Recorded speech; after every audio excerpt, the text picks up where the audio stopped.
ইনকলাব মঞ্চের মুখপাত্র শরীফ ওসমান হাদির হত্যাকারীদের বিচারের দাবিতে যান চলাচল বন্ধ করে অবস্থান কর্মসূচি পালন করছে হাদির সমর্থকরা। এ নিয়ে আরও জানাতে পিরোজপুর থেকে সরাসরি যুক্ত হচ্ছেন সহকর্মী জালিস মাহমুদ। জালিস, আপনার কাছে কি তথ্য আছে এই বিষয়ে এবং সমর্থকদের আসলে দাবিগুলো কি কি জানতে পেরেছেন আমাদের জানাবেন।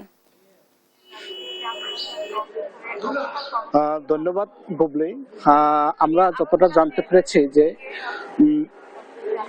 ওসমান হাদির মৃত্যুকে কেন্দ্র করে বরিশাল ঝালকাঠি পিরোজপুর সড়কে বৈষম্যবিরোধী ছাত্র আন্দোলনের নেতৃবৃন্দরা ধর্মঘট ডেকেছে। এটা গতকাল রাতে ঘোষণা হয়েছে, কিন্তু আজকে আমরা পিরোজপুর বাস স্ট্যান্ডে এসে দেখতে পাচ্ছি যে বাস চলাচল মোটামুটি স্বাভাবিক রয়েছে। এখন পর্যন্ত পিরোজপুর বাস স্ট্যান্ড থেকে আমরা জানতে পেরেছি যে কয়েকটি বাস বরিশালের উদ্দেশ্যে ছেড়ে গেছে। এছাড়াও সড়ক পথে কোনো জায়গা কোনো অপ্রীতিকর ঘটনা ঘটেনি। আমরা আমরা আমরা কয়েকজন প্যাসেঞ্জারের সাথেও কথা বলছি, তারা এই বিষয়ে এখন পর্যন্ত কিছু জানে না। এছাড়া গাড়ি চালক যারা আছে তারা কোনো এখন পর্যন্ত নির্দেশনা পায় নাই। এবং পিরোজপুর ঝালকাঠি যাওয়ার পথে যে সড়ক আছে সেখানে এখন পর্যন্ত কোনো ধরনের সমস্যা সৃষ্টি হয়নি। তাছাড়া এখন আমরা বৈষম্য বিরোধী ছাত্র আন্দোলনের নেতৃবৃন্দের সাথে কথা বলেছি, কর্মীদের সাথে কথা বলেছি। তাদের দাবি হলো যে তাদের ধন্যবাদ ধন্যবাদ বুবলি। জালিস, আপনাকে ধন্যবাদ। দর্শক, একই বিষয়ে জানতে ঝালকাঠিতে যাচ্ছি, সেখানে আছেন নাইম হাসান ইমন। সেখানকার কর্মসূচি নিয়ে আপনার কাছে কি তথ্য আছে জানাবেন।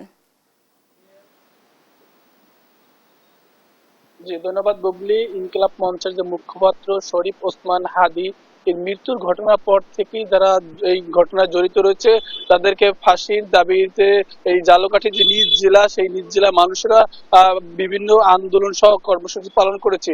তারই ধারাবাহিকতায় গতকালকে বৈষম্য বিরোধী এনসিপি গণঅধিকার ইসলামী আন্দোলন সহ সকল রাজনৈতিক দলের নেতাকর্মী এবং স্থানীয়রা কলেজ মোড়ে একটি অবরোধ রাখে জুমার নামাজের পর থেকে রাত্র ৯টা পর্যন্ত অবরোধ ছিল। সকল গাড়ি চলাচল বন্ধ ছিল, শুধুমাত্র জরুরি পণ্য যে অ্যাম্বুলেন্স রয়েছে এই অ্যাম্বুলেন্সটি চালু ছিল।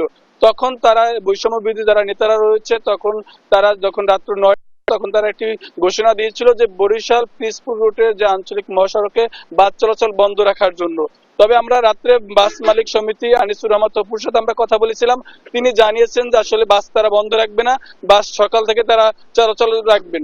তবে নেতাকর্মীদের সাথে আমরা কথা বলেছিলাম যে তাদের যদি অনুরোধটা যে বাস বন্ধ রাখার জন্য তারা দাবি জানিয়েছিলেন, সেটা যদি তারা যদি না মানে এর থেকে আরো বড় বড় কর্মসূচি তারা পালন করবে। তবে আজকে যেহেতু ইনকিলাব মঞ্চের মুখপাত্র যে ওসমান হাদির আজকে জানাজা হওয়ার সম্ভাবনা রয়েছে বিকেলে, তাই তারা জানিয়েছেন যে আজকে বিকেলে তারা ঝালকাঠি জেলাতে ঢাকায় যখন জানাজা হবে একই সময় তারা এই ঝালকাঠিতেও গায়েবানা জানাজা নামাজ তারা আদায় করবে। এবং আজকে যেহেতু তার জানাজা হবে সেই কারণে আজকে তারা এই অবরোধ কর্মসূচি স্থগিত রেখেছে। তো এ ছিল আমার কাছে ঝালকাঠি থেকে এ পর্যন্ত বুবলি। ইমন, আপনাকে ধন্যবাদ।